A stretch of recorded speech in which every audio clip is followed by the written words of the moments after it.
Sports fans have long been engaged in a debate asking, which sport is the hardest in the world? It is a debate that has raged on in the public forum, but has also been analyzed by popular sports networks across the USA.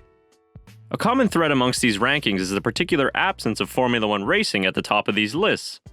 Whether it be a more comprehensive analysis like ESPN's Ultimate Degree of Difficulty grid, or a more general ranking like Bleacher Report's. F1 racing is either buried in the list or just ignored altogether.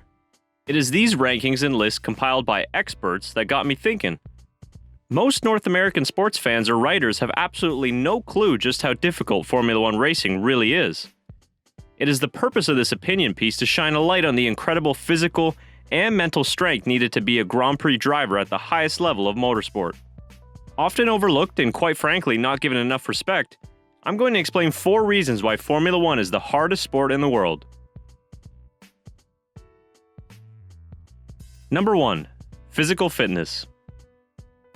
The most common misconception around Formula One drivers is that they're not really athletes. All they do is sit down and just turn a steering wheel left and right. As a lifelong fan of this sport, it's probably the most frustrating and annoying stereotype portrayed about drivers. F1 drivers spend a large portion of their lives sitting in a car, steering left and right, but they are some of the most complete athletes in all of the world. One of the most unique challenges that drivers face is the repeated G-forces put through the body during qualifying and the race. The high G-force produced by a modern Formula One car are key to explaining the rigorous physical fitness needed by the drivers. As an example, here are the peak G-forces reached by Lewis Hamilton last season at the high-speed Mugello circuit. Hamilton hits a peak of 5.6 G laterally through the corners and repeatedly exceeds 4 G throughout the qualifying lap.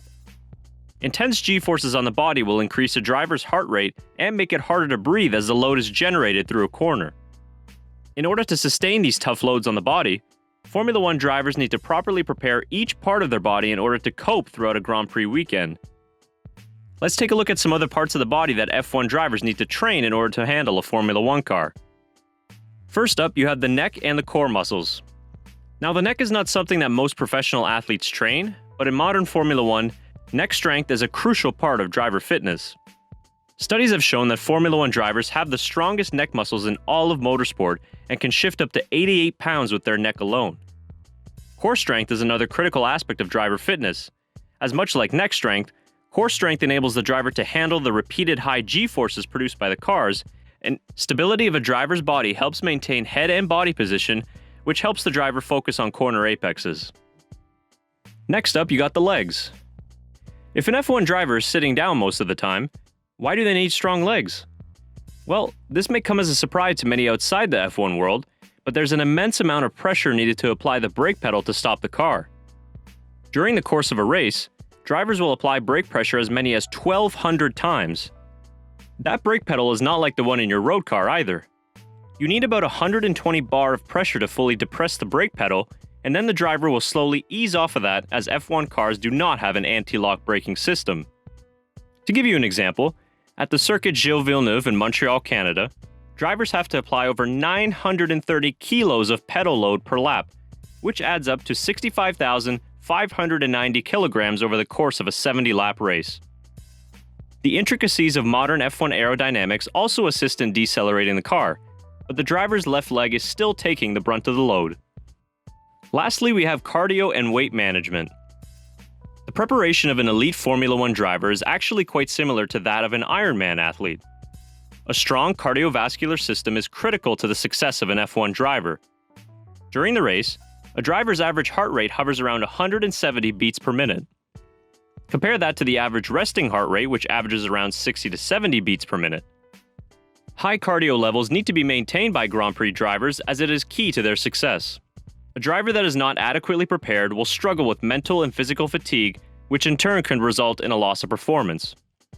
Another physical and mental challenge a driver will face is one that begins before he even steps foot in the car, and that is the challenge of the scale. F1 drivers maintain a strict diet and weight in order to fall within the minimum driver's weight regulations. In 2019, the minimum driver weight was increased by 6 pounds to 80 kilograms, or 176 pounds. More weight equals more loss in lap time, so drivers have had a history of quote-unquote cutting weight in order to save a few grams or even pounds in the car. For example, in 2017, Force India asked their driver Sergio Perez to lose 4 pounds ahead of the season. Now, to most people, especially MMA fighters, that might not seem like a lot, but here's an idea of the gains it would bring. Quote, "It is widely accepted that during a hot lap in a Formula 1 car, 10 kilograms, or 22 pounds, of extra weight adds 0.3 seconds to one's lap time. Perez's extra 4 pounds, or 1.8 kilos, theoretically adds 0.54 seconds a lap." Number 2. Mental fitness. What separates the good athletes from the great ones is an ability to handle and excel under immense mental stress and pressure. The mind of a Formula 1 driver is something along the lines of a really expensive computer with a super fast hard drive. Their abilities to process information at such high speeds and then react at mere tenths of a second is quite remarkable. This is another reason why F1 racing is the hardest sport in the world. Not only is the physical side strenuous, the mind is also pushed to the limit of stress and fatigue throughout a race and a whole season. The complexities of modern F1 cars ensures that the drivers are constantly busy behind the wheel. Throughout a practice session or Grand Prix, a driver will make dozens of changes to his steering wheel to help him find a better balance with the car. One look at a modern F1 steering wheel may be enough to make your head spin with dozens of fancy buttons and switches, all for the driver to play with. Take Nico Rosberg's 2016 pole lap around the streets of the Marina Bay Circuit in Singapore. Regarded as one of the toughest races on the calendar due to the intense humidity and tightness of a street circuit, Rosberg made 16 adjustments on his steering wheel along with 37 downshifts and upshifts over the course of a 1 minute 42.5 qualifying lap. It's almost difficult to comprehend that a human's brain could work that efficiently at such high speeds and under incredible stress. Street circuits such as Singapore and Monaco are more of a mental challenge due to their unforgiving nature. A split-second lapse of mental focus and next thing you know, your car is smashing into a wall and your race is over. The mental fitness of Formula 1 drivers is arguably the most important. I could go on for hours and hours about the mental capacity needed for driving an F1 car, but I don't want to keep you guys around all day. Many other sports require split-second decision-making that alters the outcome of a match or athletic contest. What makes it even more crucial in Formula 1 is the added aspect of having to make those calls at ridiculous speeds. Keep in mind that these drivers are on average going over 200 kilometers an hour in what can only be described as a fighter jet on Pirelli tires. And it's at these breakneck speeds that drivers can process dozens of pieces of information at the same time, all while battling 19 other cars on track. I honestly don't think that there's another sport in this world that requires the mental strength and fitness like Formula 1 drivers do. Number 3. The danger aspect. There really are only few sports in this world where the competitors are legitimately putting their lives on the line every time they suit up to compete. Formula 1 is one of those sports, and thankfully the safety improvements over the last couple of decades has seen the danger aspect largely mitigated. But it is also because of these safety improvements that we often forget the dangers of Formula 1 racing. We don't have to go back very far to prove the very real dangers associated with F1 racing, and also motor racing in general. A few months ago, Romain Grosjean miraculously survived a 53G impact in which his car split in two and caught fire. Grosjean was able to extricate himself in 28 seconds from the burning remnants of his Haas machine and escape with only second-degree burns to his hands and legs. Romain's remarkable survival is also a testament to my 2 earlier points on why F1 is the hardest sport in the world. Thanks to Grosjean's exceptional physical and mental training, he was able to remain calm and successfully get himself out of the burning wreck. The crash was awful and can only be described as a miracle when you take into account the violence of the incident. It's a showcase of the safety of modern F1, but also a stark reminder that what these drivers do is incredibly dangerous to this day. It's unfortunate that this reality only comes to light in the face of these horrible accidents or even driver fatalities. At the end of the day, no matter what safety devices you put on the car, motor racing will always be inherently dangerous and life-threatening. As Ernest Hemingway once said, quote, "There are only 3 sports: bullfighting, motor racing, and mountaineering. All the rest are merely games." Now, although that quote is outdated, there's something to Hemingway's sentiment. It's an added element to the difficulties of F1 racing that is always in the subconscious of the drivers. If you make a mistake in a football match or a basketball game, your team might lose or you might get benched. In F1, however, if you make a mistake or your car has a mechanical issue, it could lead to serious physical harm of not just yourself, but competitors, track marshals, and possibly spectators as well. I consider past and present Formula One drivers to be the modern gladiators of the sporting world for what they do. Number 4. Cutthroat competition. If you want to become a professional footballer, although difficult, you have dozens of clubs around the world, each with more than 15 roster spots available for a chance at achieving your dream. Now let us consider the difficulties of trying to become a Formula One driver.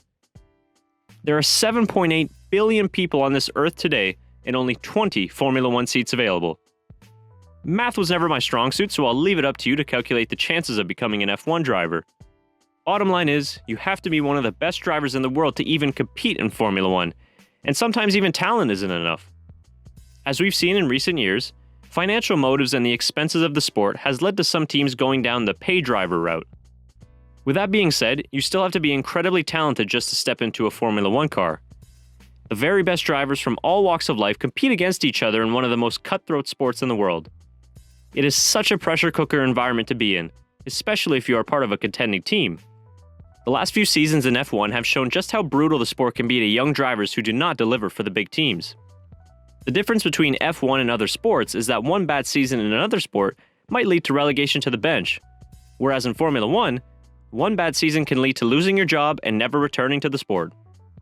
Team bosses and executives want results fast, and the media can forget about you just as quickly as an F1 pit stop. F1 teams are multi-million-dollar enterprises with, in some cases, thousands of employees working on just 2 cars. Mercedes F1 spent $442 million on winning both driver and constructors titles in 2019, and also still recorded a profit, by the way. That is a lot of pressure to put on the shoulders of your 2 drivers who have to deliver results week in and week out. Thousands of hours go into the delicate work of developing these cars, but at the end of the day, the driver has to deliver the results on track, or else it is really worth nothing. That makes what Lewis Hamilton has accomplished in the last couple of years even more impressive, as he's constantly delivering the best results for Mercedes, despite a ton of pressure from a massive company like Daimler and Mercedes. F1 and motorsport in general are very special in that there are really no other sports where your team builds the athlete's equipment and then the said athlete has to go out and deliver on behalf of not only himself, but also the team. These are just 4 short and concise reasons as why I believe Formula One is the hardest sport in the world, but I want to hear what you guys have to think. Jump down in the comments below and let me know why you agree or disagree with me as to whether Formula One is the hardest sport in the world. If you want a more detailed and comprehensive breakdown of this video, visit our website tbmf1show.com for a more comprehensive analysis as to why F1 is the hardest sport in the world. If you're new to the channel, give our video a like, hit that red subscribe button, and share this video on social media if you find it interesting. Thanks for joining us today, and until next time, we'll see you later.